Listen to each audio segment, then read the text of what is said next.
नमस्कार साथियों, मैं राजेंद्र बंडलोई आपका हमारे चैनल पर स्वागत करता हूं। और आज के इस वीडियो में हम बात कर रहे हैं ब्लूप्रिंट कक्षा 12वीं हिंदी विशिष्ट की।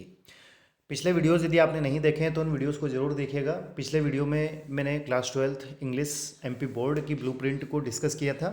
और एक जानकारी मैं आपको ज़रूर दे दूं कि हमारे चैनल के माध्यम से आपके सभी सब्जेक्ट के क्वेश्चन बैंक को सोल्व करके हमने उनकी सभी की सेपरेट प्लेलिस्ट बना दी है। तो उन वीडियोज़ को आप ज़रूर देखिएगा यदि आपने नहीं देखे हैं। अब बहुत से स्टूडेंट्स ये कमेंट्स कर रहे हैं कि सर, जो पहले ब्लूप्रिंट आई थी उसमें जो सिलेबस डिलीट किया था, उसमें इस बार जो फिर से ब्लूप्रिंट उन्होंने दी है, इसमें बहुत सी चीज़ें उन्होंने ऐड कर दी है।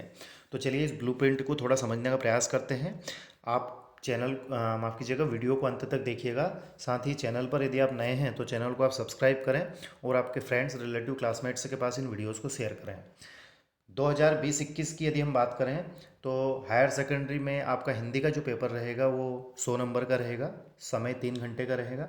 हिंदी विशिष्ट पाठ्यक्रमानुसार इकाइयाँ दी गई हैं, है ना। इकाई पर आवंटित अंक, वस्तुनिष्ठ प्रश्न, 2 अंक के, 3 अंक के, 4 अंक के, 5 अंक के, 10 अंक का कोई नहीं है ना।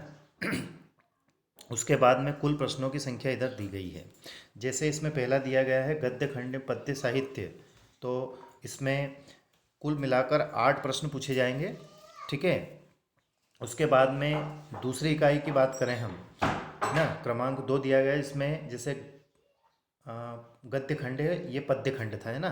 तो इसमें कुल मिलाकर 6 प्रश्न पूछे जाएंगे, ठीक।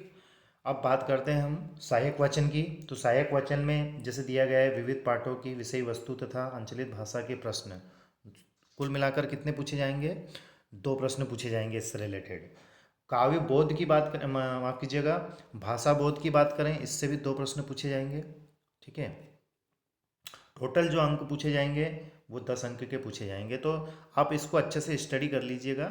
और जो नीचे जैसे नोट दिए गए हैं, जैसे अपठित बोध होता है, पत्र लेखन होता है, निबंध लेखन, अन्य किसी एक विषय पर निबंध व किसी अन्य विषय की रूपरेखा, कुल मिलाकर 100 अंक का आपका पेपर रहेगा। और टोटल मिलाकर कितने क्वेश्चन होंगे?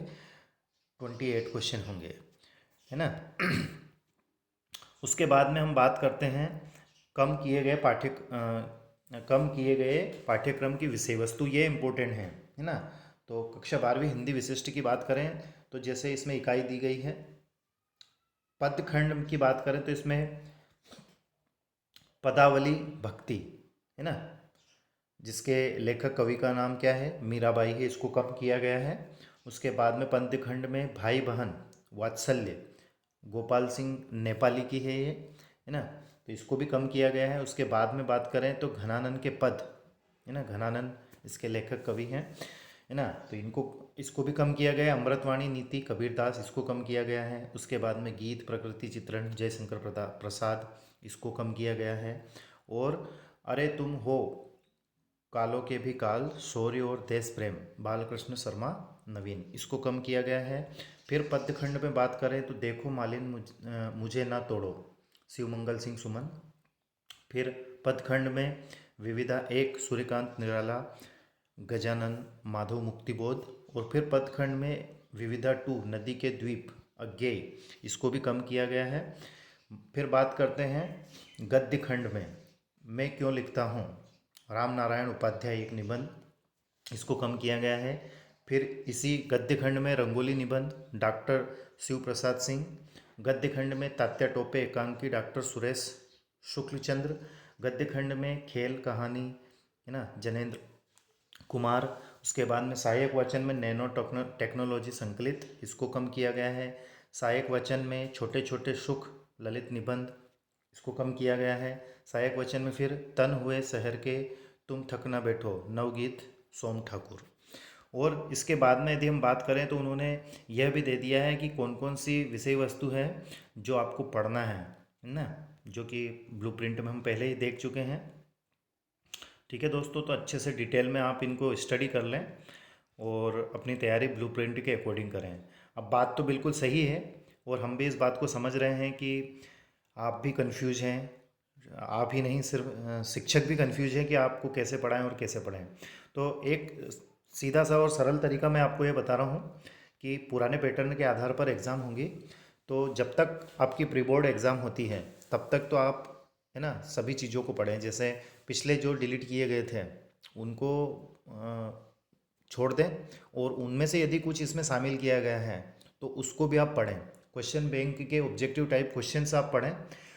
प्री बोर्ड एग्ज़ाम होने तक तो आपको अच्छे से सभी चीज़ों को लेकर तैयारी करना है, और प्री बोर्ड के बाद में हम ये उसमें जो पेपर होगा उस पेपर को हम एनालिसिस करेंगे, और फिर हम निर्णय लेंगे कि कौन कौन सी चीज़ें, या जो माध्यमिक शिक्षा मंडल है उसकी आखिर मंशा क्या है ना। तो आपको घबराने की आवश्यकता नहीं है ना, और चिंता भी ना करें। आप तो मन लगाकर अच्छे से तैयारी करें। Everything will be all right. आपको किसी प्रकार का कोई डाउट या कोई क्यूरी रहे तो आप कमेंट्स कर सकते हैं, है ना।